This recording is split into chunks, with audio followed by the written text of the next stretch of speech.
Happy Friday, little one. Happy Friday, Frida Reba Darcy and Patricia O'Connor. And I missed you guys. I've been busy, but I don't really look for our schedule to do any change. I've just had to make a few adjustments this week when I started my new little gig at a hardware store, at a local hardware store. So it's a part-time job. It shouldn't mess with my schedule, but it may take me a few days to get this down pat. But meanwhile, this is a beautiful Friday, and Frida and I are hanging out near our balcony, and we are enjoying the weather. And as you see before you, I have my Koto Hime maple forest. We're finally gonna call this the little minute of winter before everything notices that it's warmed up again. And so if I'm going to do some trimming to this now, would probably be the time to do it. And I do like what this tree has primarily done on its own. Planting a bunch of trees together in a tight little confined area like this, they do what little trees and bushes tend to do. They kind of sort it out amongst themselves as they begin to fight for space for light and space for their roots to grow. So to that end, this started off as originally 19 Koto Hime maple trees with one off to the side in reserve in case I lost one. I lost two. This being that replacement tree, bringing our number back to 18. And two notes on that. One, the tree I lost was over here and was going that way and would have sort of, to my way of thinking, filled that out. I noticed it gone. It's kind of a different statement, but I don't know that it's unnatural. I don't really feel like I have to put a tree right back there. I think this one sort of continues that, silhouette, although that tree that continues that silhouette is way more forward. It's way more forward in the scene than the one that I lost that was back here. I don't know that that matters.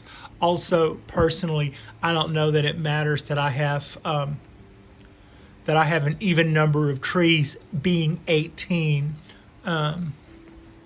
For those who may not have watched that particular Heron's bonsai video, Peter says that it's his thinking. I believe he said 7, anything over 7, and it's rather difficult to, when you're looking at it, tell whether it's an even or odd number without holding, stopping everything in place and counting.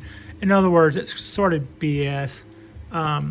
Main thing is it's still kind of a joke. If you maybe you're an anarchist, and so maybe you might use the Japanese number for death as your little inside joke. So none of those number games, I think, are necessarily a sign of someone's knowledge or lack thereof of how many trees to plant in a bonsai forest. For me particularly, I didn't know jack squat when I made this, but I did know to not plant an even number of trees. That's kind of like the first thing they tell you. So it's not like a rule that only the experts keep to themselves. It's kind of more something that people looking to find fault. Maybe they don't have enough to worry about the number of your trees in your forest. But to that end, I'm also looking at a few things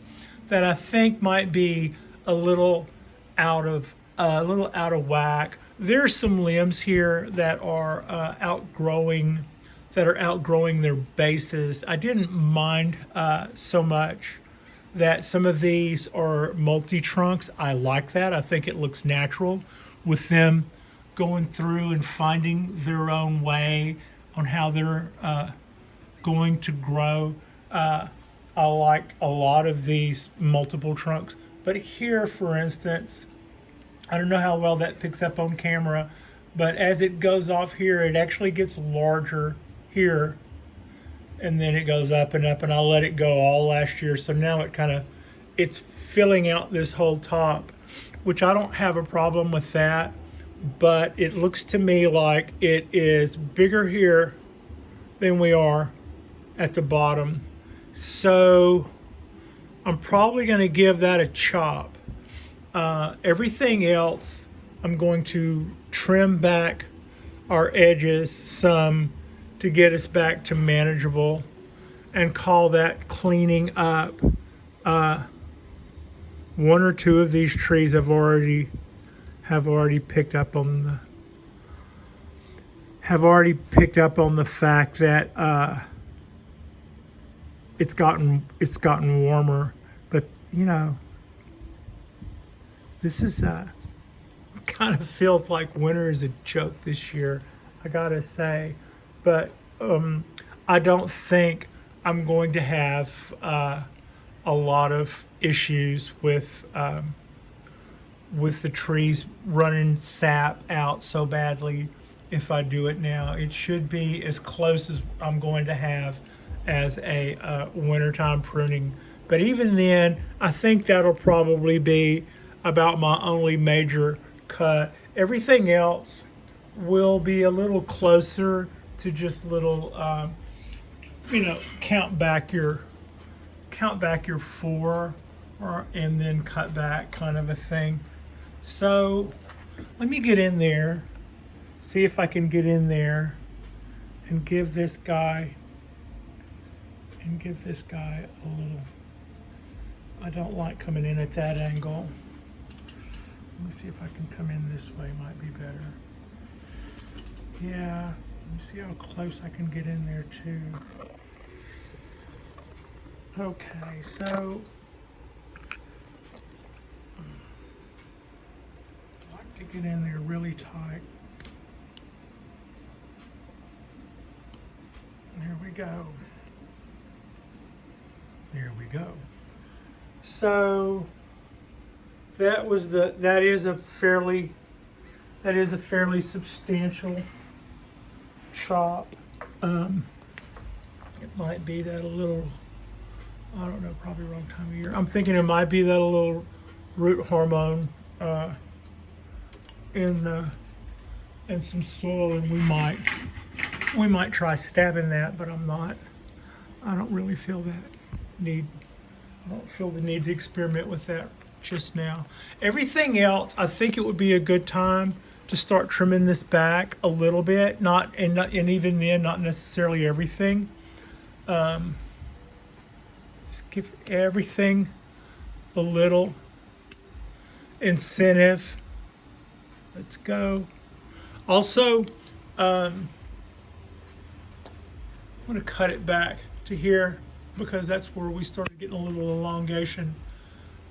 When you cut those, I had a little space there, and that's kind of why I decided to cut that. I probably should have made use of that space, because you should typically expect some dieback. So with that in mind, I'm not going to be that hasty this time. I'm cutting it here, but I'm not gonna, you can see I've got this elongation here. So that made me decide that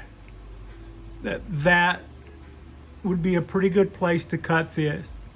And I want it to be there, but it'll probably die back from my cut. So I'm gonna move forward to that a little and give that room to happen. I could have also cut that back to here, but the main thing is I don't think I cut that one back far enough. The main thing is I wanted to give this little tree a shot to get better light. And to that end, I will come back to here. And what we were talking about in one of the other videos about taking the tips off and what that does for us. That's where our limbs and branches at the ends and at the highest peaks will be where they are holding all of their auxins, and that chemical is the one that tells the that tells the parts of the tree below that this is where the action is, this is where the energy is, this is where everything needs to happen. And if you cut that off, then the tree sends its energy to all the other places that need it, because that King of the Hill game, that King of the Hill game that the trees normally play, it's kind of like deciding that's a draw. So it's all to play for again, and the tree starts allocating its hormones over a more broader area over the tree. I think that will probably be good for there. And this is a good height to cut that back. I don't like all of that already, that long spacing that's happening in there, but I'm going to allow for some dieback, and I'm going to cut it there. And same here, that's a long spot. I'm going to cut half of it off and allow half of it to do what it needs to do in the way of dieback. Same here, that's a long spot and a good place to cut it back. But I'm going to leave a little room. Leave a little room that it may need. I'm not throwing at you, and you probably shouldn't be eating maple. It's not maple syrup. I know, it's a stick. She's like, what? I tell her they're her trees too, so I guess that's what that means. All right, I'm gonna pull up a chair over here and see what this looks like. Instead of just turning. Yeah. All right, here, let's go here. And then let's go right about, no, just clip that nub off. Do that. All right, that's facing right at us. Actually, that's the back, so it's not really facing right at us. Yeah, that's okay. That's okay. Let's trim that back a little. And I'll let that go. I've already cut that back. All right, that's about all I think I probably need to do to this. We'll do a little backup and look, and let's move our stuff out of the way. That could probably come back. That's also a little large. I don't know, actually. Let me look at that. So here's our front again. You know, something else. Most of my trees, I have some trees that definitely do have a front, but I tend to prefer, if I'm looking at a tree and you hear me to say, it almost doesn't have a front, because, you know, you like it from all angles, not the other way around. I tend to find those really cool trees. Yeah, this is pretty good. This is pretty good. I think that's probably a little much. I'm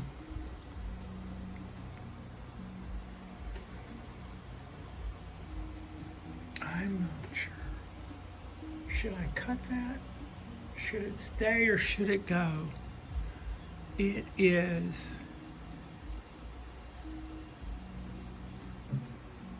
going to give other things room to do things, and that's going to cause, and it's also bicycle handlebars. Cut either one of those off, or cut one of those off, or cut both of them off. Yeah, I don't think that does a lot for me. Here I go. There we go. So I've got some limbs to go through there and pull out like a forester. Yeah, I didn't like the way that was doing there. Also, I should probably, so Yeah, I'm thinking I should do that too.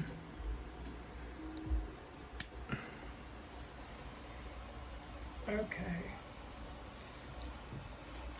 Alrighty then. What do you think, Frida? I think that's not too bad. So yeah, that'll be our cleanup. I'm not seeing anything pooling up with little drops of dew, which is what I was really hoping I wouldn't see when I made those little cuts. Um, but in a minute, half of those tiny little things that are bud that have been there all year will come to life, and the other half will fall off. And we'll be off to the races again for another year of growing out on this Koto Hime maple forest. This has been really rewarding. I wanted to feel like I was doing something that was going to be the best I could do, and that was not. See, that's what I say. This is not a bad side. This is the back of it, but that's not a bad side either. I wanted to feel like when I first got into it that I could do something that would definitely be worthwhile, and people would think that I and other people would think was worthwhile a couple of years from now, instead of just holding up, that thing that everybody has as their first tree and going, yeah, I keep this. This is my It's like on one hand you want to show off that you still have your first tree. On the other hand, it's like you don't really want to show that off because maybe you've learned a lot since then. I think there's probably some of that with even your best first trees. If you feel like you've learned a lot, then maybe it's kind of a natural feeling to feel like that you can't progress without dissing your earlier stuff somehow. I don't get that sense with that, and I don't think that most people who build forests come by later and regret a lot of their placement or plantings, and that's because you can't really get hung out to dry by not having the most beautiful trees in your forest. They lend themselves to the worst trees in an assortment or in a flat. You take the ugly ones, throw them in a side, and it'll make a very natural forest. And as a group, you got the beetles or you got whatever. They're just absolutely fabulous. And so those are all the really good points to have. In this pot is a Tokiyama pot. I believe it's really nice. It's a little dirty right now. It could use a little spit shine. Also, we're not gonna do this on I'm not gonna do this on video today, but I'm going to trench around this edge, similar to the way that I trenched around the edge of my cork bark oak 2 weeks ago. That is very, very happy and is much, much easier to water since then. I don't know why I didn't do that sooner. I simply had a problem with runoff on the cork bark oak, and so I took a sharpened little skewer, little wooden stick like you would make for a shish kebab, and I did a lap around the tree, going down about 1/4 of an inch all the way around it. And that just basically stopped my runoff problem right there. And that would probably work wonders there, but I don't want to dump all that akadama out on sweet potato here. So yeah, that's us. This is our Friday drop. I'll do another drop over the weekend. And then you should expect us to pick back up on our Monday drop as per normal. And then we will do our Wednesday drop as per normal. And then we will do our Friday drop as per normal. Enjoy this absolutely beautiful Friday. And I thank you so much for watching.